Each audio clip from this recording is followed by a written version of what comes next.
जय श्री राम प्यारे बच्चों। जय श्री राम। भगवान का नाम लेके ही काम चालू करने का, कोई भी सवाल हो।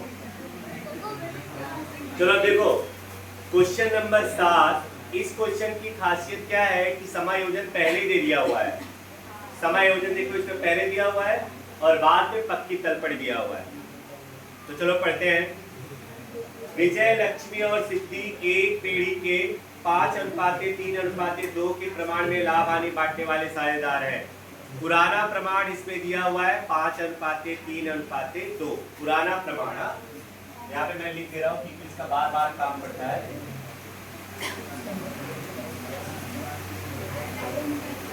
पुराना प्रमाण 5:3:2। विजय, लक्ष्मी और सिद्धि। आगे तारीख 1/4/16 के दिन सिद्धि निवृत्त होती है, लास्ट वाली साझेदार ये निवृत्त होती है सिद्धि।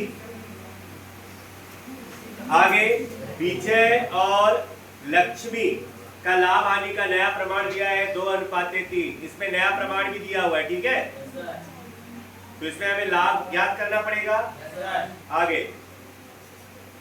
पेड़ी की ख्याति का मूल्यांकन 60,000 करना है, इसके बारे में बाद में चर्चा करेंगे। विनियोग, चलो विनियोग पर जरा टिक कर लो। तो विनियोग पर टिक करो। समायोजन नंबर 3। संपत्ति में देखो विनियोग दिया है, उस पर टिक करो समायोजन नंबर 3। और विनियोग कमी वृद्धि फंड भी दिया है ना दायित्व साइड, उस पर भी टिक करो नंबर 3। देनदार पे 4 नंबर टिक कर लो। स्टॉक पे नंबर 5 टिक कर लो। स्टॉक पे कारीगर मुआवजा अनामत है ना, तो कारीगर मुआवजा फंड है दायित्व में, उस पर टिक कर लो नंबर 6। और लास्ट वाला रहने दो, ठीक है वैसे ही। चलो सवाल कैसे स्टार्ट करते हैं आपको पता है। दायित्व की तरफ से हम लोग क्वेश्चन चालू करते हैं। तो दायित्व में सबसे पहले दिया हुआ है पूंजी। पूंजी आता है पूंजी खाता के जमा पक्ष में, शेष आगे लाए।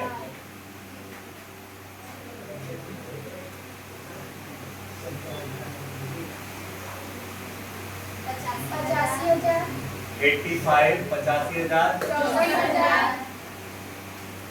85, 64 और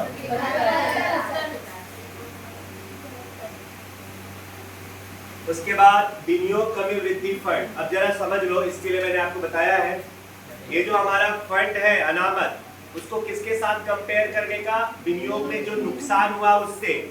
सुनो फिर से, ये पॉइंट बहुत इंपॉर्टेंट है। विनियोग कमी वृद्धि फंड या विनियोग अनामत, इसका किसके साथ तुलना करते हैं, विनियोग में जो नुकसान होता है उसके साथ। अगर हमारा अनामत ज्यादा हो तो पुनः मूल्यांकन पूंजी खाता के जमा में बांट कर लिख देंगे, और अगर हमारा अनामत या फंड कम है तो उसको पुनः मूल्यांकन खाता के उधार पक्ष में लिखेंगे। तो देखो हमने कितना फंड रखा था, 15,000।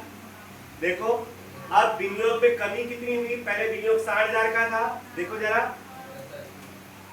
अब समायोजन नंबर 3 देखो, विनियोग की बाजार कीमत कितनी है, 40,000।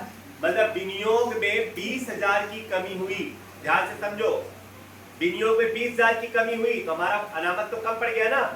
कितना कम पड़ गया, 5,000 कम पड़ा। कंपेयर करना है ना हमको, विनियोग फंड और जो विनियोग में कमी हुई उन दोनों का कंपेयर करना है, तुलना करना है। तो हमारा अनामत कितना कम पड़ रहा है, 5।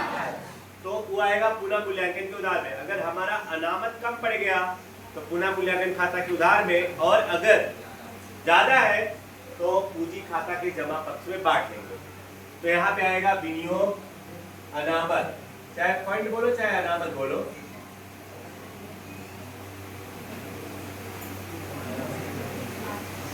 पांच 5,000 कम पड़ गया ना, ठीक है। अब समझो, अब ये जो विनियोग है उसकी एंट्री अभी कर दे रहा हूं मैं। विनियोग नई पक्की तलपट में नहीं आएगी। अब विनियोग नई पक्की तलपट में क्यों नहीं आएगी, क्योंकि समायोजन नंबर 3 में देखो दिया हुआ है विनियोग की बाजार कीमत 40,000 है। इस कीमत से विनियोग सिद्धि ले जाएगी, सिद्धि ले जा रही है। तो नए पक्की तलपट में वो आएगा नहीं। अगर कोई साझेदार कोई संपत्ति लेकर जाए तो वह संपत्ति नए पक्की तलपट में नहीं आती है, तो कहाँ आएगी? पूंजी खाता के भाग पक्ष में। या आप लिखेंगे विनियोग। कितने में लेकर गई वो? 40,000। जितने में लेकर गई उतना 40,000। क्लियर? नेक्स्ट, कारीगर मुआवजा फंड। सुनो, इसकी तुलना किसके साथ करते हैं? कारीगर अकस्मात का दावा। देखो समायोजन नंबर कौन सा है? 6। तो कंपेयर करो, अगर हमारा अनामत ज्यादा हो, कारीगर मुआवजा अनामत ज्यादा हो तो पूंजी खाता के जमा में, और अनामत कम हो तो पूरा मूल्यांकन खाता के उधार में। तो देखिए ना, दावा कितने का है?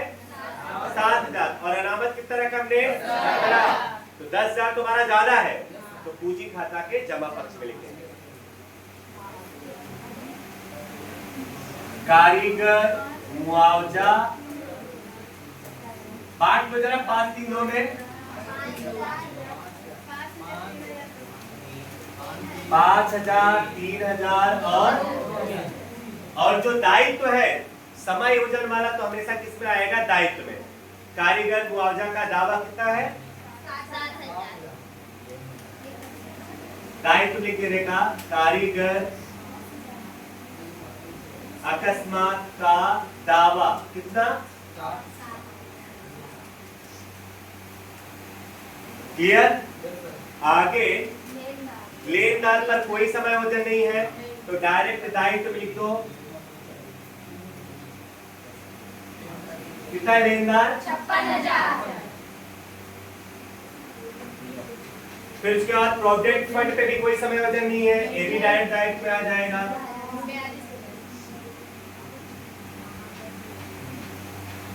प्रोविडेंट फंड कितना है? 42,000।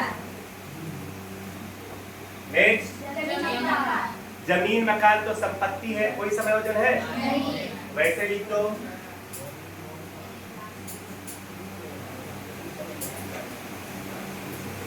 कितना है जमीन मकान? 1,20,000। 1,30,000। यंत्र पे नहीं है समायोजन? नहीं। इसको भी वैसे लिख दो।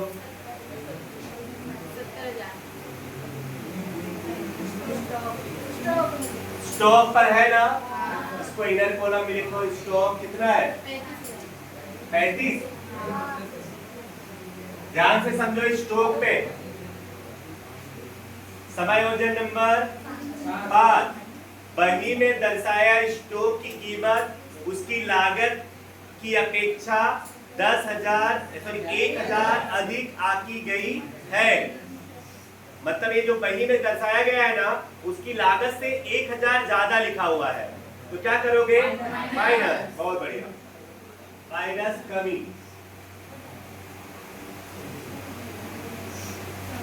आउटर में हमारे लिए क्या है? नुकसान। 1,000। नेक्स्ट, देनदार पे भी समायोजन है ना? देनदार यहाँ देखो, इधर कॉलम कितना है? देनदार 23,000। इसपे क्या बोला है कि देनदारों में से 3,000 डूबत ऋण और 5% डूबत ऋण अनामत रखिए। तो पहले तो देनदार में से क्या घटाते हैं? डूबत ऋण, फिर उसके बाद डूबत ऋण अनामत। सुन लो, देनदारों में से यहाँ पे डूबत ऋण भी घटाना है और डूबत ऋण अनामत भी घटाना है। तो बच्चों पहले डूबत ऋण घटाते हैं देनदार में से, और उसके बाद जो रकम आती है उसमें से डूबत ऋण अनामत घटाते हैं। तो पहले डूबत ऋण कितना है? 3,000। डूबत ऋण 3,000 घटा दो, 20,000 आएगा। अब उसमें डूबत ऋण अनामत कितना परसेंट बोला है? 5%। याद रखना, डूबत ऋण अनामत कौन सा वाला घटाते? समायोजन वाला। वो पुराना वाला नहीं, पुराना वाला जो रहता है वो नए वाले पक्की तलपट में नहीं घटाते हैं, पता है ना? तो माइनस डूबत अनामत कौन सा वाला? नया वाला ना। कितना परसेंट है? 5%। तो 20,000 का 5% करोगे तो 1,000। इधर आया 19। अब नियम हमारा नुकसान है ना, तो पुनः बुलाकर उधार में पहले लिखेंगे डूबत ऋण, पहले डूबत ऋण लिख लो 3000। फिर डूबत अनामत के लिए मैंने आपको नियम बताया है, नया माइनस पुराना। डूबत ऋण अनामत के लिए नया माइनस पुराना। यहाँ पे लिख रहा हूं डूबत अनामत नया माइनस, तो नया कितना है 1000, पुराना माइनस 3000 आ गया ना, तो माइनस में आ गया तो हम लोग पूरा मिला करके जमा साइड लिखेंगे। क्लियर ये पॉइंट? यहाँ लिखेंगे डूबत अनामत कितना, नेक्स्ट रोकड़ आएगा, रोकड़ खाता के उधार पक्ष में क्या लिखिए इसको,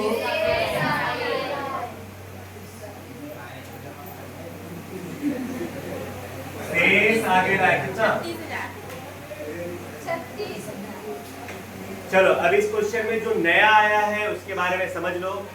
एक तो जो विनियोग है, विनियोग की कीमत 40,000 निश्चित हुई, पहले कितने का था 60,000 का, 40,000 निश्चित हुई बराबर। तो 40,000 यहाँ पर नहीं लिखेंगे, क्यों? क्योंकि विनियोग सिद्धि लेकर के चली गई है, तो विनियोग नए पक्की तर्पण में नहीं आएगा, जो साझेदार लेकर जाएगा उसके पूंजी खाता के उधार पक्ष में। फिर विनियोग में जो कमी होती है उसकी तुलना किसके साथ करते हैं, विनियोग फंड के साथ। तो विनियोग फंड यहाँ पे कितना दिया हुआ है 15,000, और नुकसान कितना हुआ 20,000 का। विनियोग में नुकसान कितना हुआ 20, तो दोनों की तुलना करते हैं। अगर हमारा फंड कम है तो जितना कम पड़ेगा उतना पुनः मूल्यांकन उधार में, और अगर हमारा फंड ज्यादा है तो जितना ज्यादा रहेगा वो पूंजी खाता के जमा पक्ष में। तो यहाँ पे जो विनियोग फंड कम पड़ गया था कितना 5,000, इसलिए यहाँ पे लिखा। फिर कारीगर मुआवजा अनामत हमने रखा था कितना 17, और दायित्व तो कितना आया दावा 7,000 का। तो दोनों की तुलना हमने किया, हमारा अनामत ज्यादा है, कितना ज्यादा है 10,000, इसलिए 10,000 को यहाँ पे बांट लेंगे, और जो दावा है वो यहाँ पे नए वाले पक्की तर्पण के दायित्व पक्ष में आ जाएगा। अभी तक तो सब नॉर्मल था, कोई ऐसा खास बात नहीं था। अब आ जाओ समायोजन नंबर 1। अब सबसे जो इम्पोर्टेंट बात है ना यहीं पे आएगा, समायोजन नंबर 1 में एकदम अच्छे से समझना। तो बेटा आपने को नया प्रमाण दिया है ना, नया प्रमाण दिया है 2:3, विजय और लक्ष्मी का ना। अच्छा, तो तुम्हें लाभ याद कर रहा है, लाभ का सूत्र पता है, लाभ बराबर नया भाग माइनस, तो पहले हम लिखेंगे विजय का, विजय का नया भाग होगा 2/5, बोलो 2 और 3 5 ना, 2/5, और पुराना भाग होगा 5/10, बोलो। तो बच्चों यहाँ पर 10 बचे 50, 10 दूनी 20, 5 बचे 25, माइनस 5/50, यहाँ से क्या हो गया यार। याद रखना बच्चों, अभी हमने 3-4 सवाल करा, तो किसी भी क्वेश्चन में जो चालू साझेदार होता था ना उसका त्याग नहीं आता था, लेकिन इस क्वेश्चन में त्याग आया है। तो इससे नया क्या होगा, नया ये होगा कि अगर चालू साझेदार लाभ करेगा तो उसका खाता क्या करेंगे उधार, तो त्याग करेगा तो उसका खाता क्या करेंगे जमा करेंगे। तो इस क्वेश्चन में विजय ने क्या किया है त्याग, तो इसका खाता उधार नहीं होगा। जैसे कि मैंने ख्याति के लिए आप लोग बताया है कि चालू साझेदार का खाता क्या होगा उधार, और निवृत्त साझेदार का खाता क्या होगा जमा। तो देखो निवृत्त साझेदार का खाता तो जमा होगा ही, नो डाउट, लेकिन यहाँ पर जो चालू साझेदार है ना विजय, उसका भी खाता जमा होगा बराबर। एक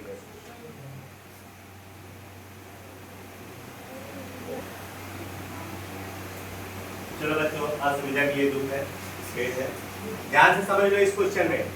इस क्वेश्चन की खासियत है, मैं 4 सवाल किया ना, ये 5वां सवाल है, तो 5वें सवाल में ही ऐसा आया कि जो पुराना साझेदार है उसने क्या किया है, सॉरी चालू साझेदार उसने क्या किया, त्याग। तो कभी ऐसा हो जाए कि चालू साझेदार नेक्स्ट भी और क्वेश्चन में अगर होगा, अगर चालू साझेदार त्याग करेगा ना तो उसका खाता उधार नहीं होगा, उसका खाता क्या होगा, जमा। आप लोग बोलेंगे सर आपने हमको चालू साझेदार का खाता उधार बुलवाया था और निवृत्त साझेदार का खाता जमा बुलवाया था। तो 90% केस में यही होगा, बराबर। क्योंकि नॉर्मली जब कोई साझेदार निवृत्त होता है तो जो पुराने चालू साझेदार होते हैं ना उनको लाभ ही होता है, बट कभी कभार कोई केस ऐसा हो जाता है कि चालू साझेदार को भी त्याग करना पड़ता है। तो ऐसे में इतना याद रखना है, अगर चालू साझेदार त्याग करेगा तो उसका खाता क्या होगा, जमा। उसका खाता क्या होगा, जमा।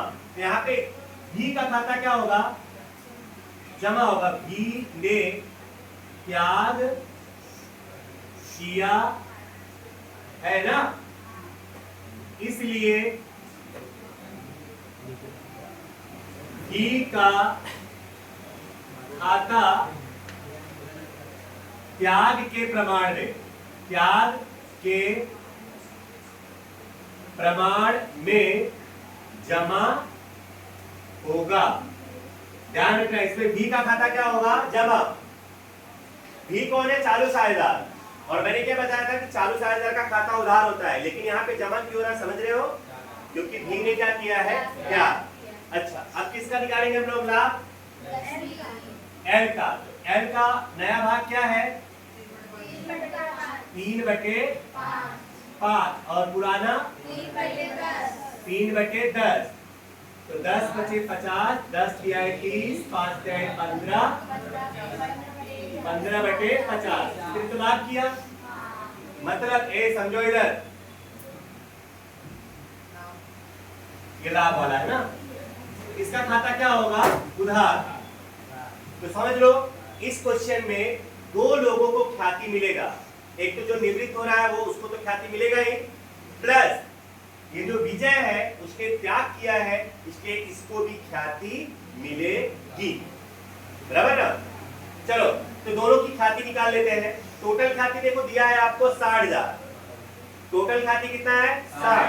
तो पहले निवृत्त साझेदार का निकाल लो। निवृत्त कौन हुआ है, सिद्धि, एस की ख्याति।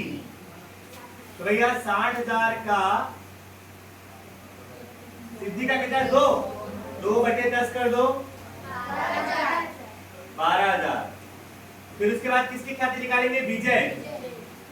विजय की ख्याति 60,000 गुणे, याद रखना जो त्याग किया है ना, त्याग के प्रमाण में, पुराने प्रमाण में नहीं। पुराने प्रमाण में तो केवल जो निवृत्त हो रहा है उसका, जो चालू साझेदार है उसने जितना त्याग किया है उसको उतनी ख्याति मिलेगी। कितने का त्याग किया उतना, उसने 5/50। तो गुणे 5 भागे 50 कितना होगा, 6,000। यहाँ पे माइनस मत लगाना, बराबर। चलो अब ये दोनों का खाता क्या होगा, जमा। और लाभ कौन किया है, लक्ष्मी। तो लक्ष्मी का खाता क्या होगा, उधार। यहाँ पे लिख दे रहा हूं, यल खाते उधार, यस खाते का, और बी खाते का। तो समझो यस का कितना जमा होगा, 12, और इसका, और ये टोटल खतौनी तो आप लोग को पता ही है। उधार में जाओगे तो जमा वाले का नाम लिखोगे, उधार में मैं जा रहा हूं तो जमा में कौन कौन है, आप लिखेंगे एस की पूंजी और बी की पूंजी। लेकिन रकम किस में आएगा, एल वाले में ना। एस के सामने 12, बी के सामने। अब बच्चों जमा में जाओगे, उधार वाले का नाम लिखोगे, उधार में कौन है, एल, आप लिखेंगे एल की पूंजी। लेकिन अब रकम एल में नहीं आएगा, एस और बी में आएगा। बी का कितना है, 6,000। तो बी वाले में 6,000 और इसके वाले में, क्लियर। यही नया बात था यहाँ पे कि चालू साझेदार का भी ख्याति जमा हो सकता है। ऐसा नहीं कि चालू साझेदार हमेशा उधार ही होगा, ठीक है। इसीलिए मैंने तुम लोगों को ख्याति के लिए 2 रोजनामचा लिखवाया था। एक लाभ करने वाला खाता उधार और त्याग करने वाले साझेदार का खाता जमा मैंने लिखवाया होगा। एक तो चालू साझेदार की पूंजी खाते उधार, निवृत्त साझेदार की पूंजी खाता लिखवाया था, फिर अथवा करके लिखवाया था लाभ करने वाले साझेदार खाता उधार और त्याग करने वाले साझेदार खाता क्या हो जाएगा, जमा। यहाँ पे लाभ करने वाली है लक्ष्मी, इसलिए उसका खाता उधार, और त्याग करने वाला कौन है, विजय, ये विजय का खाता क्या हुआ है, जमा। क्लियर। अब सबसे पहले किसका खाता बंद करते हैं हम लोग, निवृत्त। अच्छा एक काम करो, और कोई समायोजन बाकी है क्या, 7वां, सिद्धि को 12,000 रोकना चुकाना है ना। आप लोग को पता होना चाहिए, निवृत्त साझेदार को अगर रोकड़ा चुकाते हैं तो उसकी एंट्री कहाँ कहाँ होती है, पूंजी खाता के उधार में और रोकड़ खाता के जमा में।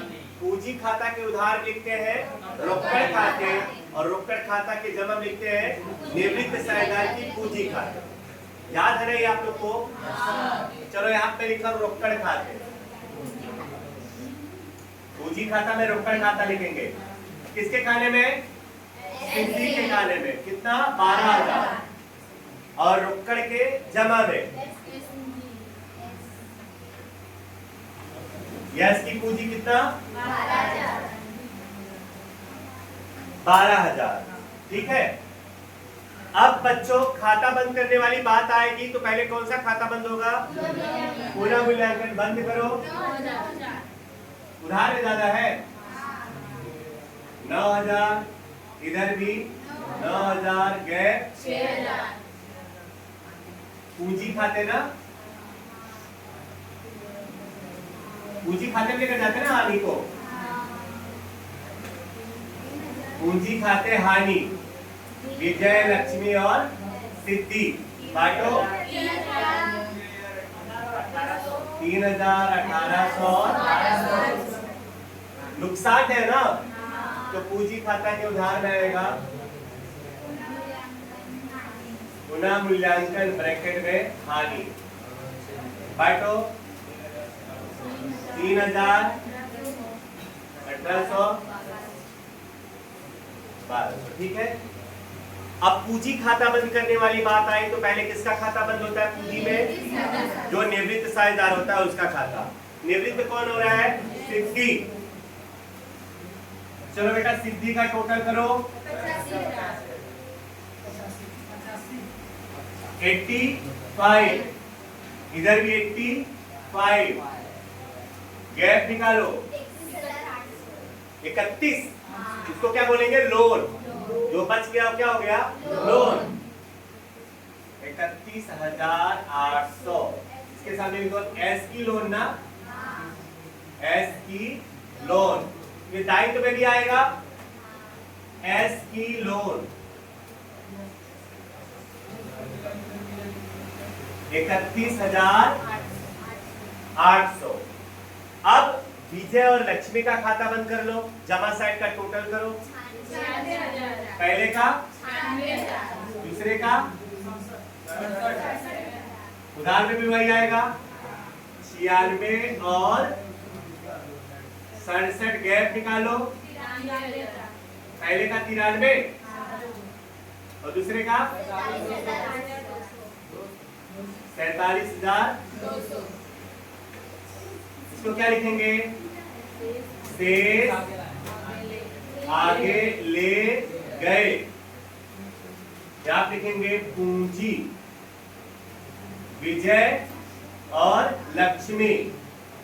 विजय का 93,000 और इसका 47,200, 1,40,200। ठीक है। चलो अब ये खाता बंद कर लो, उधार में 36, इधर भी 36 और गैप 24, शेष आगे ले गए, क्या लिखेंगे,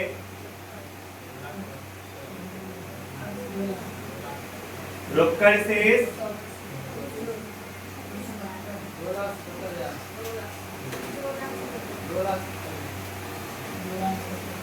2,77,000।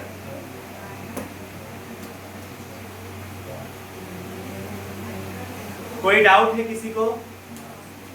लिख लो।